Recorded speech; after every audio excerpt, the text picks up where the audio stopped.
আচ্ছা বেশ, আশা করি তোমরা সবাই ঠিকঠাকই আছো। এর আগের দিন মনীষা ছিল আর আলোক ছিল। আমি ওদের, যেহেতু ওদের সঙ্গে একটু কথা বলেছিলাম, তাই ওদের কাছেই আমি একটু আগে আসি যে তোমাদের যা যা বলেছিলাম সেই নিয়ে কিছু কাজ এগিয়েছো কিনা, অথবা এই নিয়ে কিছু জিজ্ঞাসা আছে কিনা। তাই প্রথমে বলো অলোক, পারলে যদি থাকো অলোক বলো। অলোক আছো? হ্যাঁ স্যার। স্যার ওই যে মানে অবজেক্টিভ গুলো লিখতেছিলাম কিন্তু মানে কোনো মেটেরিয়ালস পাচ্ছিলাম না মানে রিলেটেড। তো একটা হুম হচ্ছে হিন্দি হিন্দি মেটেরিয়ালস পেয়েছি, তো ওটা ট্রান্সলেট করে দেখতেছি আগে যে ওটার ভিতরে কি আছে। একটু সেম, একটু তুমি শুধু একটু ওটা তুমি বলো, ধরো তোমাদের একটু একটু 1 মিনিট বলছি, তোমরা তো প্রায় 8-9 জন আছো আমার আন্ডারে। সচরাচর ডিসার্টেশন বা থিসিস এইভাবে এতজনকে নিয়ে করানো যায় না বা হয় না, 2-3 জনকে নিয়ে হয়। কিন্তু যেহেতু এখন আমাদের ধরো আমরা এই কজনই ধরো টিচার আছি, তাই আমরা তোমাদের সবারই হয়তো করানোর চেষ্টা করব। তাই যখনই যে বলবে আমাকে একটু বারবার মনে করিয়ে দিও তোমার টাইটেলটা কি আছে। আমি এমনিতেই একটু ভুলে টুলে যাই, তাই একটু মনে পড়ে গেলে ভালো হবে। তাই অলোককে বলছি একটু তুমি মনে করে আমায় দাও যে তুমি কোনটা করার চেষ্টা করছিলে বা কি তুমি আপাতত ভেবেছিলে, একটু বলো। স্যার আমার টাইটেল যেটা করতে মানে করতে চেয়েছিলাম সেটার নাম ছিল a comparative study of behaviour problem মানে ডিসিপ্লিন হুম। In young young student class 1 থেকে ঠিক। 5 পর্যন্ত অথবা 4 পর্যন্ত ভেরি গুড। অফ বেশ বেশ, প্রাইভেট মনে অ্যান্ড পড়ে। গভর্নমেন্ট মনে স্কুল পড়ে। In Jalpaiguri district. বেশ বেশ। এবার আমি তোমায় বলেছিলাম যে এটার অবজেক্টিভ কি কি করতে চাইছো, সেটা একটুখানি আমাকে পারলে পাঠাও, বা কিছু কিছু কি ভেবেছো? হ্যাঁ স্যার, অবজেক্টিভ গুলো লিখতেছিলাম তো বেশি হয়নি, 2-3টা হয়েছে আর বাকিগুলো লিখে ফেলবো আজকের মধ্যে, আর আচ্ছা, সন্ধ্যার তাহলে মধ্যে পাঠিয়ে এখনো দেবো হয়নি। আপনাকে। ঠিক আছে, তুমি তাহলে আমাকে পাঠিয়ে দাও। বেশ। আমি মনীষার কাছে যাব। মনীষা, তুমি আগের দিন তোমার সঙ্গে যা যা কথা হয়েছিল, সেই নিয়ে কিছু কি অগ্রগতি হয়েছে একবার এখানে বলো। আমরা সবাই পারলে জানি, বল। স্যার, কালকে আপনাকে আমি বলছিলাম যে হ্যাঁ পভার্টি অফ প্যারেন্টস, তো আপনি বললেন এটা নিয়ে হবে না। ওমেন এডুকেশনে স্যার। হ্যাঁ হ্যাঁ হ্যাঁ হ্যাঁ। হ্যাঁ, তো তাহলে কালকে তোমাকে কালকে যেটা বললাম সেটা নিয়ে একটুখানি পারলে ভাবনা চিন্তা করো। কালকেই জাস্ট তোমার সঙ্গে কথা হলো, আজকের মধ্যে হয়তো ব্যাপারটা রেজ নাও হতে পারে। তাহলে আরো হ্যাঁ একটু সময় চাই নাকি? হ্যাঁ স্যার। ঠিক আছে ঠিক আছে, তাহলে আর একটু সময় নাও। তুমি পারলে এরপরে আমরা আবার 2-1 দিন পরেই মিট করব, সেখানে যদি পারো তার মধ্যে একটুখানি ব্যবস্থা করার চেষ্টা করো বা ভাবনা চিন্তা করার চেষ্টা করো।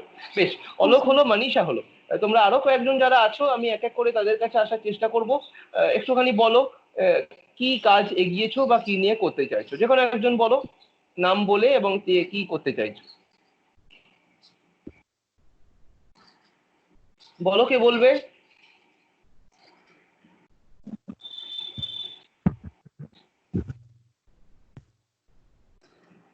Sir, hello sir. হ্যাঁ বলো।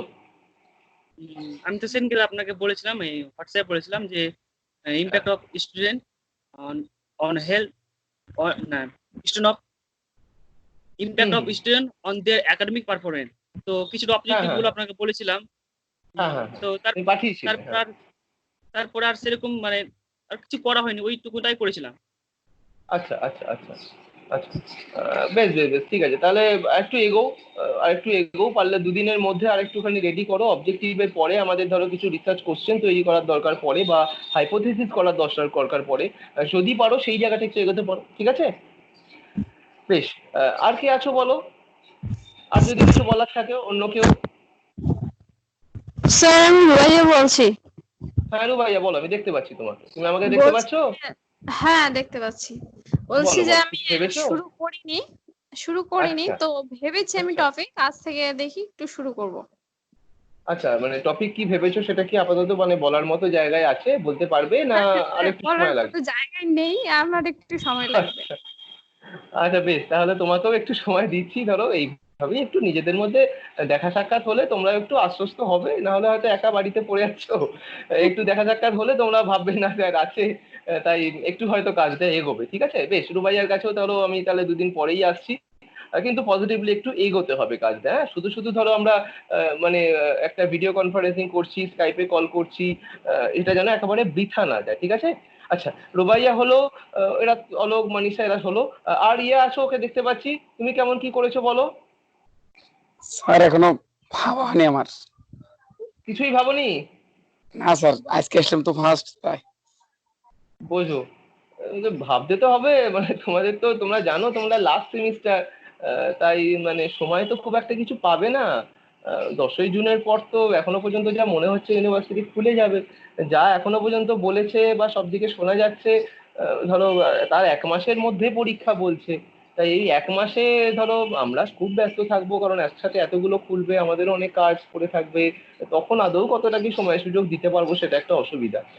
তাই যতটা পারবে এখন বাড়িতে থেকে যদি কাজটা এগিয়ে নিতে পারো, তাহলে কিন্তু অনেকটা সুবিধা হতো। হ্যাঁ, তাই দেখো, এখনো কিছু ভাবোনি, এটা খুবই একটা বাজে সাইন। যদি পারো একটু ভাবো, ভেবে আমাকে পরের দিন কিন্তু একটা অবশ্যই কিছু একটা বলো যে কি করতে চাইছো। তুমি ইন্টারনেটে দেখবে অনেক এদিক ওদিক টপিক আছে, সেগুলো দিয়েই একটু মানে করার চেষ্টা করো। হ্যাঁ, আচ্ছা স্যার। বেশ।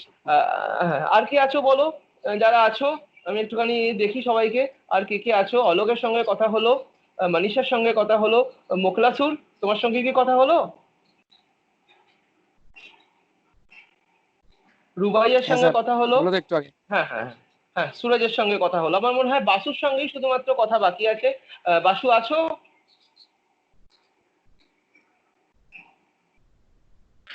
বাসু আছো না বেরিয়ে গেছো? স্যার লেফট করলে মনে হয় বাসুদা। বাসু লেফট করে গেল। ও মনে হয় কোনো একটা কিছু অসুবিধা হচ্ছে, অনেকক্ষণ ধরেই মানে অনেক কিছু চেষ্টা চরিত্র করছে, কিন্তু হয়তো করতে পারছে না। যাই হোক, বাসুর সঙ্গে ধরো তোমাদের বলি, ও ধরো প্রায় গত 20-25 দিন ধরে এটা নিয়ে ও লেগে আছে, এটা নিয়ে কাজ করছে। ওর টপিকও তার প্রায় 20-25 দিন আগেই তৈরি হয়ে গেছে, এবং ও কিন্তু অনেকটাই কাজ করে ফেলেছে। অনেকটা বলতে ওর লেখালেখি কাজটাও অনেকটা হয়ে গেছে, এবং মেইন যে কাজটাও করবে একটা ইন্টারভিউ করা অ্যাডোলেসেন্ট স্টুডেন্টদের ওপরে, ও মেইন যেটা ইন্টারভিউ নেওয়া মানে অ্যাকচুয়ালি যে সার্ভে জাতীয় করাটা, সেটা কিন্তু ওর কমপ্লিট হয়ে গেছে। মানে ওটা মনে হয় ওর আগের মাসেই কমপ্লিট হয়ে গেছে। এখন ও ওই চ্যাপ্টার ওয়াইজ লেখাগুলো কিন্তু এগিয়ে নিয়ে যাচ্ছে। মানে চ্যাপ্টার 1 মনে হয় ও আমার সঙ্গে প্রায় 1-2 দিন অন্তর অন্তরই যোগাযোগ করে, ফোনে অনেকক্ষণ কথা বলে, বলে বলে ধরো বিভিন্ন জায়গাগুলো জেনে টেনে নেয়। জেনে নিয়ে ওর কিন্তু তোমরা ধরো আগের দিনই আমি একটা পিপিটি দিয়ে দেখালাম যে আমাদের 5টা কিন্তু চ্যাপ্টার লাগবে। Chapter 1, chapter 2, chapter 3, chapter 4, chapter 5। একটু মনে করে দিই যারা ছিলে কি ছিলে না। চ্যাপ্টার 1-এ আমাদের ইন্ট্রোডাকশন লিখতে হয়।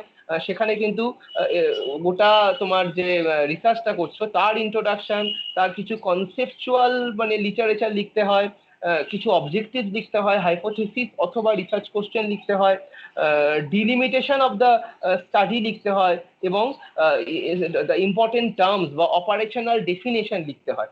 এই লেখাগুলো কিন্তু ওর প্রায় শেষ। এটা নিয়ে আমাদের ফার্স্ট চ্যাপ্টার তৈরি হয়। আমি তোমাদের একটা ওভারভিউ বলে দিচ্ছি যে এখনো কতটা কাজ তোমাদের কিন্তু বাকি আছে। সেকেন্ড চ্যাপ্টার একটু মনে করে দিই। সেকেন্ড চ্যাপ্টারটা হচ্ছে আমাদের রিভিউ অফ রিলেটেড লিটারেচার, যেটাতে আমরা কি করি, তুমি যে কাজটা করছো সেই কাজের কাছাকাছি বা সেই কাজের মতো অন্য যদি কেউ কিছু কাজ করে থাকে, করে তো থাকবেই, তোমরা তো একেবারে নতুন কিছু কাজ করতে পারছো না, সেই কাজগুলো কিন্তু খুঁজে বার করা। সেটা কিন্তু কোনো বই বা এই ধরনের থেকেও, সেটা যদি কোনো রিসার্চ বা রিসার্চ রিলেটেড পাবলিকেশনস হয় সেটা কিন্তু বেটার। সেইগুলো অন্তত 15-20-25-30 যে যতটা পারবে করতে হবে, এবং প্রত্যেকটা করে ছোট ছোট ছোট ছোট প্যারাগ্রাফ করে লিখতে হবে যে আমি তোমার যে কাজটা করতে যাচ্ছ সেটা রিলেটেড আর কি জিনিস তুমি স্টাডি করেছো, কালচার করেছো।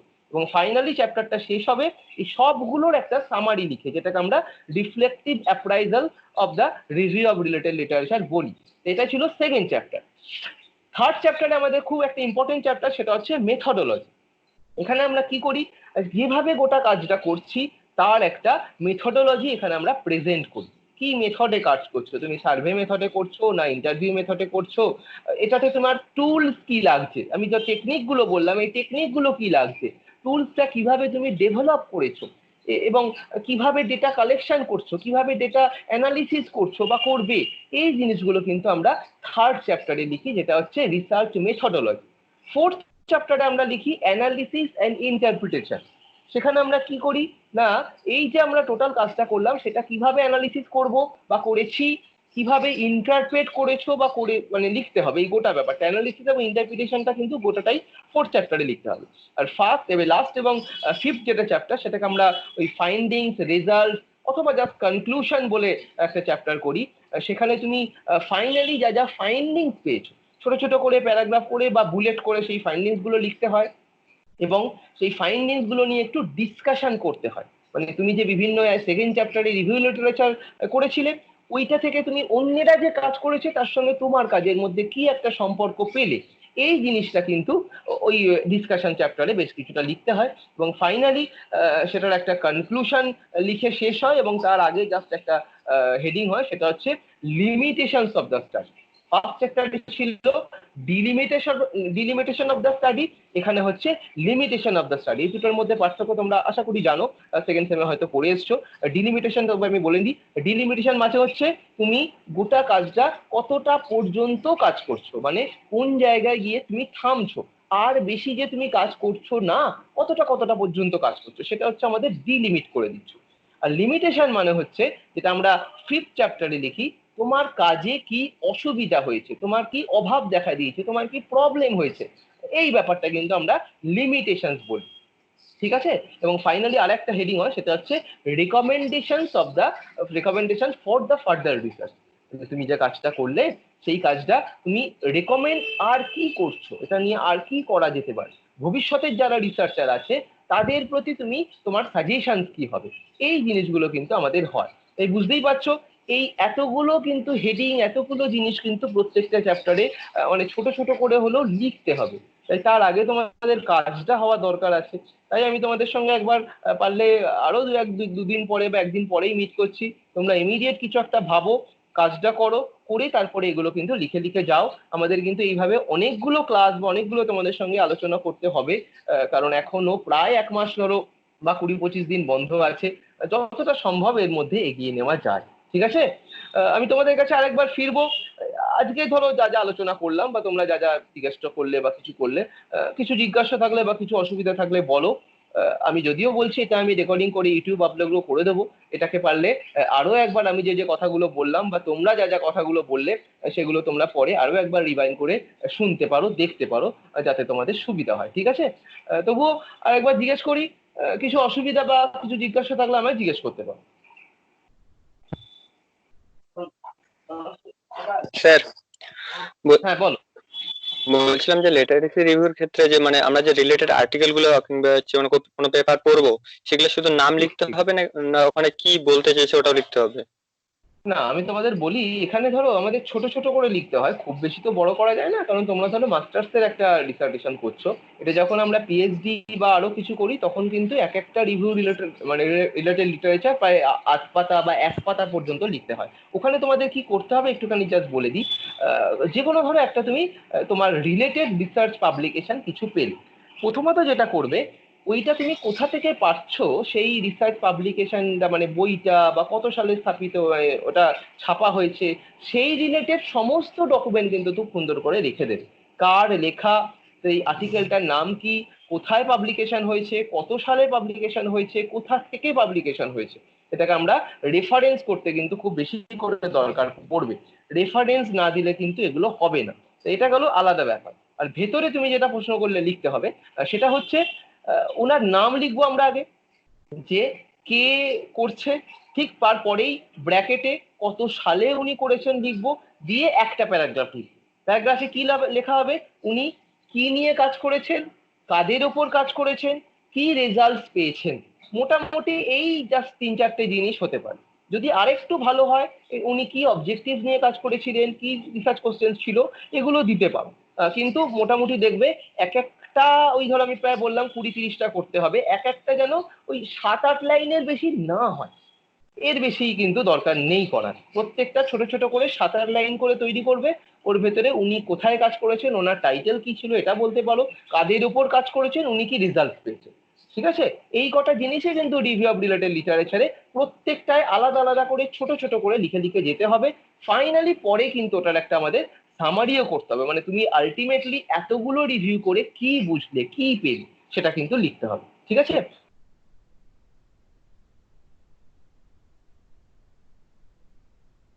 কারণ কাজটা কিন্তু তোমাদেরই করতে হবে। আমি ধরো বারবার তোমাদের সঙ্গে আছি, পাশে আছি, কিন্তু কাজটা তো আমি আর করে দেবো না, কাজটা তোমাদেরই করতে হবে। তাই যতটা সম্ভব কাজটা পারলে এগো। বলো আর কিছু জিজ্ঞাসা থাকলে। স্যার বলছিলাম কি স্যার, আমি মানে ইগুলো করবো মানে চ্যাপ্টার ওয়াইজ যেগুলো, মানে ধরো আপনার লেকচার রিভিউ করব বা আপনার মেথোলজি করব বা ইন্ট্রোডাকশন, সেগুলো কি মানে রেফারেন্স গুলো আমি চ্যাপ্টার ওয়াইজ দিতে পারি, না আমি জাস্ট একবারে বিপ্লবটা লাস্টে দিতে পারি? না দেখো, রেফারেন্স আর বিবলিওগ্রাফির মধ্যে সামান্য একটা পার্থক্য আছে। রেফারেন্স মানে তুমি যা যা রেফারেন্স করবে সেটা কিন্তু তোমার ভেতরে সাইটেশন করতে হয়, হ্যাঁ, সেটা কিন্তু উল্লেখ করতে হবে। আর বিবলিওগ্রাফি মানে তুমি সেটা মানে সাইটেশন করতেও পারো, নাও করতে পারো। তুমি যেটা প্রশ্ন করলে, প্রত্যেক চ্যাপ্টারের শেষে রেফারেন্স দেওয়াটা কিন্তু খুবই ভালো একটা ব্যাপার। সেটা তুমি যদি দাও, দিতে পারো, কিন্তু তার জন্য প্রত্যেকটা চ্যাপ্টারে যা যা রেফারেন্স দিয়েছো সেই চ্যাপ্টারে সেটা কিন্তু সাইটেশন থাকতে হবে। যদি তোমার মনে হয় কোনো একটা জিনিস তুমি ভালো রেফারেন্স পাওনি বা কিছু, তাহলে কিন্তু তোমাকে ওটাকে বিবলিওগ্রাফি দিয়ে বেরিয়ে যাওয়াটাই মানে বেটার, এছাড়া তার কিছু করার থাকে না। ঠিক আছে? স্যার একটা কি শব্দ বললেন যে বুঝতে পারলাম না। সাই সাইটেশন অ্যাকচুয়ালি, রেফারেন্সিং আমরা ওয়ার্ডটা খুব জনপ্রিয়, কিন্তু রেফারেন্সিং অ্যাকচুয়ালি মানে দুটো মেরুর মতো কাজ করে, মানে সাউথ পোল নর্থ পোলের মতো। তুমি যখনই রেফারেন্স একটা চ্যাপ্টারের শেষে দিচ্ছ, সেই রেফারেন্সটাকে কিন্তু টেক্সটের ভেতরে আমরা বলি সেটাকে ইন টেক্সট সাইটেশন। সাইটেশন মানে যে জায়গাটা তুমি ওই রেফারেন্স থেকে নিয়েছো সেই জায়গাটা তো তোমার টেক্সটের ভেতরে কোথাও লেখা আছে, সেই লেখাটা ঠিক পরেই যার লেখা নিয়েছো তার নাম এবং ইয়ারটা ছোট্ট করে ব্র্যাকেটে দিয়ে দিতে হয়। তোমরা যে কোনো পাবলিকেশন বা রিসার্চ কোনো একটা পেপার দেখবে, এইভাবেই লেখা থাকে, মানে ওখানে ওই লেখকের নাম এবং ইয়ার শুধু দেওয়া আছে, বাকি গোটা ডিটেলসটা কিন্তু রেফারেন্সে দেওয়া থাকে। মানে তিনি কি কাজ করেছেন, তার টাইটেলের নাম কি, কোথা থেকে পাবলিশ হয়েছে, এই ব্যাপারটা। তাই শেষেরটাকে আমরা রেফারেন্স বলি। সেটারই বলতে গেলে কিছুটা মানে কি বলবো, কমপ্লিমেন্টারি একটা জায়গা একসাথে যেটা দিতেই হয় সেটা হচ্ছে ইন টেক্সট সাইটেশন। ঠিক আছে? হ্যাঁ স্যার, যাই হোক, এগুলো এগুলো সবই সেকেন্ড সেমিস্টারে হয়তো তোমাদের পড়েছিলে, কোনোভাবে হয়তো ভুলে টুলে গেছো। বলে গেছি। আচ্ছা বলো, আর কোনো অসুবিধা? হ্যাঁ যাই হোক, ঠিক আছে, আর কোনো অসুবিধা কিছু জিজ্ঞাসা থাকলে করো, আমরা যদিও আবার 2 দিন পর মিট করবো। আচ্ছা স্যার, আমার সমস্যা আছে কিছু স্যার। কে বলছো বলো? বাসু বলছি আমি স্যার। আচ্ছা বাসু, তুমি কোথায় চলে গেছিলে? না না, আমি শুনতেই ছিলাম। ও তুমি শুনছিলে? তোমাকে মাঝখানে কতবার আমরা ডাকলাম। মাঝখানে চলে গিয়েছিলাম বলতে হচ্ছে একটা কল এসেছিল। আরে বাবা, যাই হোক, বাস্তব মানুষ, তুমি বলো না স্যার, কি অসুবিধা বলো। ঠিক আছে স্যার বলছিলাম প্রথমে তো ইন্ট্রোডাকশন হবে। হ্যাঁ, ইন্ট্রোডাকশন আমার হয়ে গেছে। সেকেন্ডে আসছি হচ্ছে রিভিউ অফ লিটারেচার, যেটা বললেন। রিভিউ অফ লিটারেচার সম্পর্কে একটা তথ্য আমি দিলাম, কাকে বলে আর কি একটা সংজ্ঞা প্রদান করলাম। তারপরে বেশ আসলো হচ্ছে বিভিন্ন রিভিউ লিটারেচার, অর্থাৎ যারা করেছে বিভিন্ন রিসার্চ গুলো, সেই রিসার্চ গুলো স্টেপ বাই স্টেপ 15-20টা আমি দিলাম, তাই তো?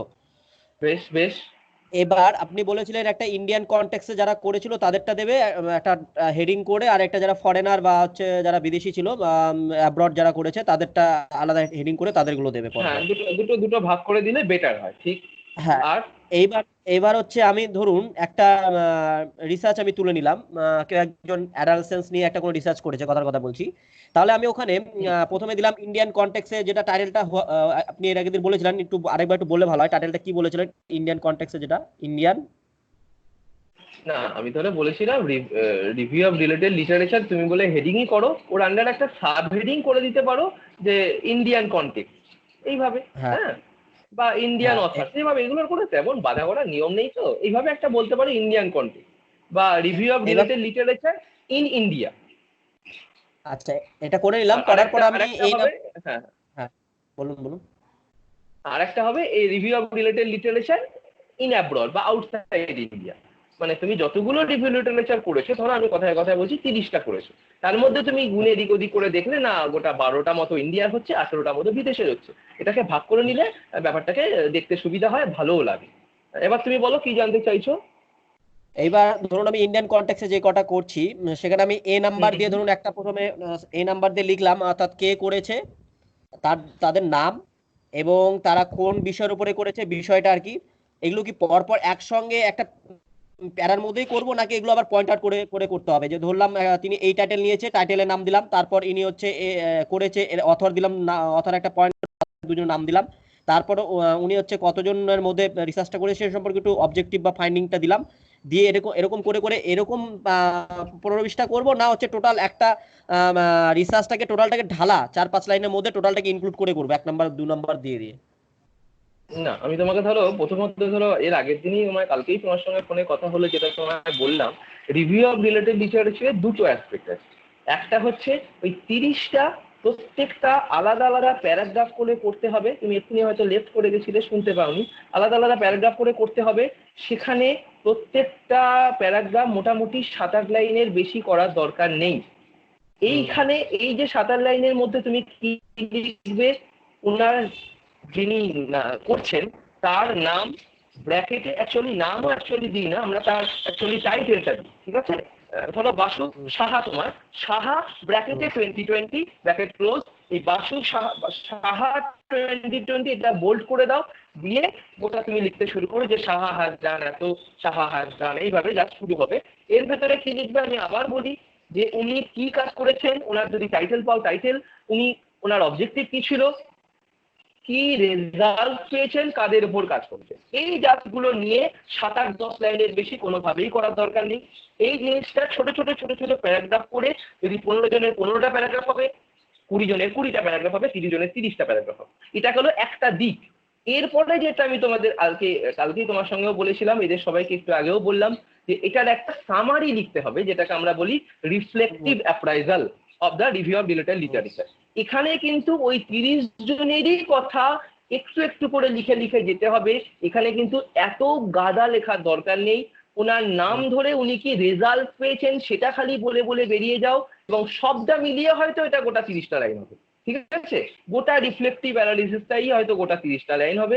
এখানে কিন্তু ওই সবার স্টাডিগুলো, ওই যে 15-20টা স্টাডি তুমি দেখেছো বা 20-30টা স্টাডি দেখেছো, সবার স্টাডিগুলোই একটু করে ছোঁয়া হবে, এবং তার মধ্যে তোমার যে স্টাডিটা করছো সেটাকে একটু মেলানোর চেষ্টা করতে হবে।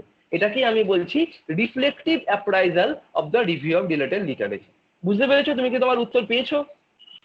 পেয়েছি স্যার। এবার আমি খালি জাস্ট একটা কথা বলতে যাচ্ছিলাম, আপনি যে প্যারাটার কথা বললেন, যে 20টা যদি আমি রিসার্চ নিই, সেই 20টা রিসার্চের একটা একটা করে যখন লিখবো, আমি খালি জাস্ট এটাই শুনতে যাচ্ছিলাম যে সেই রিসার্চটার ভেতরে কি আমি তাদের নাম আবার এভাবে লিখে দেবো, যে নেম, অথার নেম বা হচ্ছে টাইটেল, তারপরে হচ্ছে তার ভেতরে কি কি আছে, এরকম পয়েন্ট করে করে লিখবো, না ওটাকে ঢালা একটার মধ্যে টোটালটাকে ঢুকিয়ে দিব? আমি সেটাই শুনতে যাচ্ছিলাম। বেশ, আমি ধরো সেটারই উত্তর দিলাম, তুমি কোনোভাবে হয়তো ফলো করোনি, বা আমি হয়তো তোমাকে ভালো করে বোঝাতে পারছি না। আমি আবার বলছি সবার জন্য, প্রত্যেকটা প্যারাগ্রাফ একটা প্যারাগ্রাফই হবে। প্যারাগ্রাফটার প্রথমে আমি তোমার উদাহরণটা দিয়ে দিলাম, বাসু সাহা, শুরুটা হবে সাহা ব্র্যাকেটের মধ্যে 2020 ব্র্যাকেট ক্লোজ দিয়ে টানা প্যারাগ্রাফটা লেখা হবে, ভেতরে কোনো আর হেডিং হবে না, গোটাটাই লেখা হবে। গোটাটা লেখা তুমি জাস্ট কথায় লিখে যাচ্ছ, সেন্টেন্স দিয়ে লিখে যাচ্ছ যে সাহা এই এই কাজ করেছেন, সাহা এই এই রেজাল্ট পেয়েছেন, সাহার টাইটেল এই ছিল। তাই ওর মধ্যে কোনো পয়েন্ট, কোনো হেডিং কিচ্ছু হবে না। বুঝতে পেরেছো? হ্যাঁ, এবার তারপরে 3 নম্বরে আসছি, মেথোডোলজিতে আসছি। মেথোডোলজিতে আমি সার্ভে মেথডটা করব আপনাকে বলেছিলাম। এবার বেশ বেশ, এবার মেথোডোলজি পয়েন্ট করলাম। পয়েন্ট করার পর সেখানে কি ডাইরেক্ট আমি লিখবো মানে সার্ভে মেথড এভাবে, মানে একটা কিছু তো একটা লিখে নিয়ে তারপর লিখতে হবে সার্ভে মেথড, ওখানে কিটা লিখবো, মানে ব্যাপারটা এরকম? আচ্ছা, আমি তোমাকে যেটা বলছিলাম, তুমি লেখাগুলো করে রাখো, হেডিং এর যে ব্যাপার স্যাপার আছে সেগুলোর হেডিং এর আরো বেশ কিছু নিয়ম আছে, সেগুলো আমি তোমাদের পরে বলে যাবো। অ্যাকচুয়ালি প্রত্যেকটা চ্যাপ্টারে যদি শুরু করো, প্রত্যেকটা চ্যাপ্টারে যদি তুমি চাও একটা করে ইন্ট্রোডাকশন কনক্লুশন প্রত্যেকটা চ্যাপ্টারে দিতে পারো। মানে তুমি ধরো মেথোডোলজি চ্যাপ্টার শুরু করলে, ছোট একটা ইন্ট্রোডাকশন, ওর ভেতরে একটা সাব হেডিং করলে, দিয়ে তারপরে লিখলে যে দ্য ডিসাইড মেথোডোলজি বলে একটা হেডিং করলে, দ্য মেথড ইউজড এরকম একটা হেডিং করলে, দিয়ে তার ভেতরে তুমি ধরো, আমি বলছি এই সাজানোগুলো বিভিন্ন জনের বিভিন্ন রকম হয়, তুমি মেথড ইউজড বললে বা মেথোডোলজি ইউজড বলে শুরু করলে, তার আন্ডারে ধরো তুমি ছোট ছোট করে যে বিভিন্ন রকমের মেথড হতে পারে, তুমি ছোট ছোট করে প্রত্যেকটা মেথড লিখে দিলে, লিখে নিয়ে তুমি এর মধ্যে বললে যে এতগুলো মেথডের মধ্যে আমার কাজের জন্য সার্ভে মেথড আমার মনে হয়েছে বেস্ট, তাই সার্ভে মেথড নিয়ে আমি কাজ করে এগোচ্ছি, দিয়ে তার আন্ডার আবার হেডিং করলে সার্ভে মেথড বলে সার্ভে মেথড সম্বন্ধে একটুখানি লিখে গেলে। বুঝতে পেরেছো? এইভাবে কিন্তু আমাদের আস্তে আস্তে এগোতে হবে। এবং তোমাকে বলি, ধরো আমি বলছি সবটা একসাথে বললে তোমাদের হয়তো একটুখানি গুলিয়ে যেতে পারে বা কনফিউজ হয়ে যেতে পারো। এই যে হেডিং গুলো, এগুলো কিন্তু আমাদের এমনি প্রজেক্টের মতো হেডিং হয় না, এগুলো আমাদের 1.1, 1.1.1, 1.2, 1.2.2.3 এইভাবে কিন্তু হয়। আমি তোমাদের রিকোয়েস্ট করব যে যদি পারো কয়েকটা রিসার্চ রিলেটেড ধরো পেপার, মানে থিসিস পেপার হোক বা এমফিলের পেপার হোক বা মাস্টার ডিগ্রি পেপার হোক, এই মুহূর্তে ধরো আমাদের ডিপার্টমেন্টে গিয়ে তো দেখানো যাচ্ছে না, তাই ইন্টারনেটে প্রচুর আছে, ওগুলো যদি ডাউনলোড করে নাও তাহলে কিন্তু হবে। আমি তোমাদের দুটো ওয়েবসাইটের কথা বলেছিলাম আগের দিন, অন্তত মনীষা ছিল আর অলোক ছিল, তোমরা সবাই শুনেছো কিনা জানি না। আবার সবার জন্য বলি, শোধ গঙ্গোত্রী বলে একটা ওয়েবসাইট আছে, আর একটা আছে শোধ গঙ্গা। ঠিক আছে, আমি জাস্ট এখানেই ধরো আমার তো কথা এখানে রেকর্ড হচ্ছেই, তোমরা পরে শুনতে পারবে। যদি বানান নিয়ে প্রবলেম হয় গুগলে যাবে, গুগলে সার্চ করে লেখার সার্চ করার বদলে ডান দিকেই দেখবে একটা মুখে বলে সার্চ করার একটা অপশন আছে, সেখানে ওটাকে জাস্ট ক্লিক করবে, মুখে বলবে শোধ গঙ্গোত্রী, মুখে বলবে শোধ গঙ্গা, দেখবে সঙ্গে সঙ্গে সেই ওয়েবসাইটটা খুলে যাবে। সেখানে দেখবে অনেক রিসার্চ পেপার আছে, এবং সেগুলো কিন্তু বেশিরভাগই কেন আমাদের সবগুলোই আমাদের ভারতে। এই শোধ গঙ্গা শোধ গঙ্গোত্রী কিন্তু আমাদের ভারত সরকারের পক্ষ থেকে সরকারি একটা মানে থিসিস বা ডিসার্টেশনের ডিসপোজিটরি আমরা বলতে পারি। সেখানে গেছে তোমরা কিছু ডাউনলোড করো, করে কন্টেন্ট কি কি থাকে একবার দেখো। বিভিন্ন জন বিভিন্ন ভাবে কন্টেন্ট করে আমরা জানি, কিন্তু একটা আইডিয়া পেয়ে যাবে। এই জিনিসগুলো বাড়িতে থেকে তোমরা করতেই পারো। ঠিক আছে, মানে আমাদের ডিপার্টমেন্টে যেগুলো আছে সেগুলো তো তোমাদের দাদারাই করেছে, তাদের থেকে অনেক বেটার ওখানে কিন্তু ভালো পাবে। হ্যাঁ, তো এইগুলো পারলে একবার দেখো, দেখে আমাকে পরের দিন একবার বলো যে স্যার আমি এটা দেখেছি, আমি ওটা দেখেছি। পারলে এখানে ছবি তুলে শেয়ারও করতে পারো। ঠিক আছে, ঠিক আছে। নেক্সট স্যার, তারপর আপনি বলেছিলেন যে আমি হচ্ছে ডাটাটা যে সার্ভেটা করেছি সে সার্ভেটা নাম্বার 1 দিয়ে বা স্যাম্পল দিয়ে একটা লিখা একটা হেডিং করতে বলেছিলেন, তারপরে তাদের বক্তব্যগুলো তাদের জিনিসগুলো লিখতে হবে স্টেপ বাই স্টেপ। তো ওই জিনিসটা আমি ঠিক বুঝতে পারিনি, আপনি বলেছেন কালকে বুঝিয়ে দেবেন, তার জন্য ওটা জিজ্ঞেস করলাম। তোমার এর আগের কাজগুলো কি হয়ে গেছে মোটামুটি? ধরো এই যেটা বললাম সার্ভে মেথড বা এগুলো নিয়ে তুমি একবারে ধরো অনেকগুলো জিজ্ঞেস করে ফেলছো, কিন্তু শেষের দিকে যেগুলো বলছো সেগুলো হয়তো মনে রাখতে পারছো না। তুমি একটু একটু করে জিজ্ঞেস করো, সেই কাজটা করে ফেলো। হ্যাঁ, তাহলে বেটার।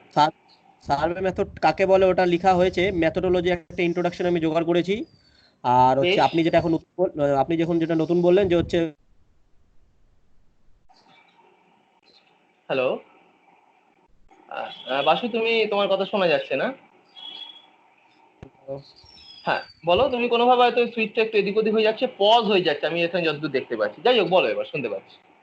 তো সার্ভে মেথড সম্পর্কিত আমি তথ্য একটা নিয়ে নিয়েছি। তারপর হচ্ছে আপনি বললেন যে কতগুলো মেথড সম্পর্কে ডিসকাস করে লিখবে। আমি এই মেথডটা ইউজ করছি, যেটা এখন নতুন বললেন এটা আমি ইনক্লুড করে দেবো।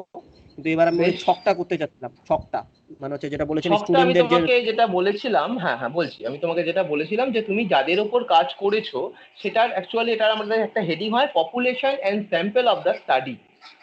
এখানে তুমি তোমার পপুলেশন কি ছিল সেটা আমরা বলবে, পপুলেশন কাকে বলে কি না বলে সেগুলো তোমরা অনেক পড়ে এসছো, সেগুলো আর আমি এখানে বলতে চাইছি না।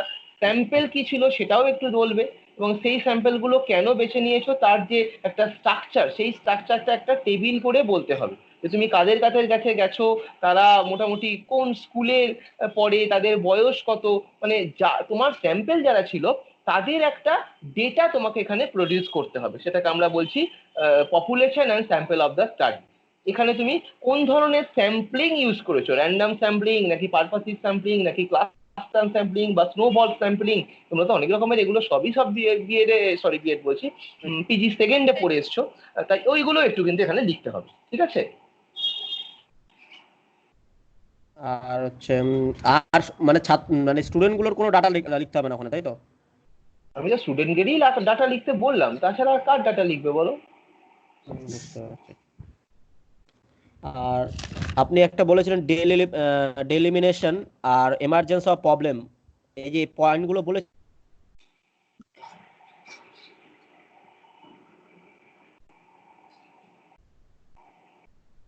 বাসু শোনা যাচ্ছে না। হ্যাঁ বলছি স্যার, এই যে আমি ডেলিমিনেশন। হ্যাঁ বলো,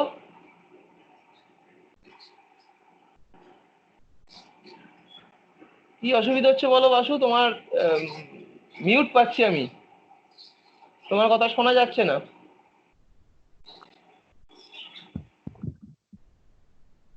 স্ক্রিনে টাচ হয়ে যাচ্ছে মনে হয়, বুঝতে পারছে না।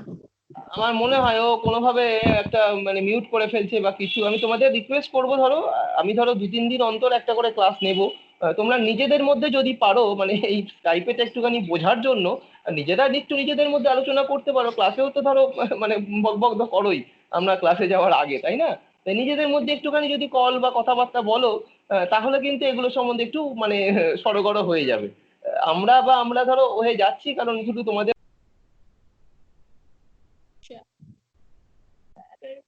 মিউট।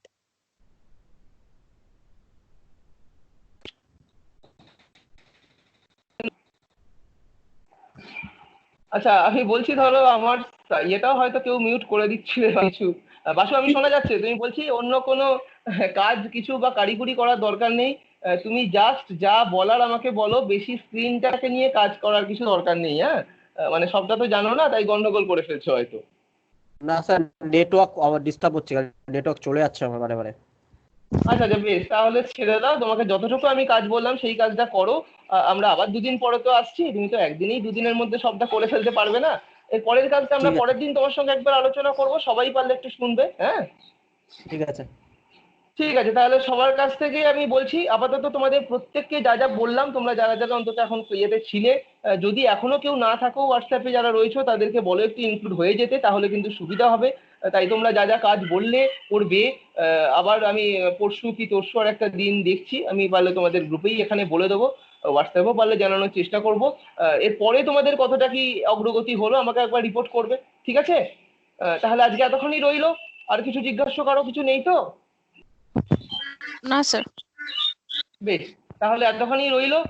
আবার এর পরবর্তী সময়ে আমরা আবার মিট করছি। সবাই ভালো থেকো। হ্যাঁ স্যার, আপনি ভালো আচ্ছা থাকবেন। স্যার। হ্যাঁ ঠিক আছে, চলো। ঠিক বাই। আছে, ঠিক আছে। Thank you sir.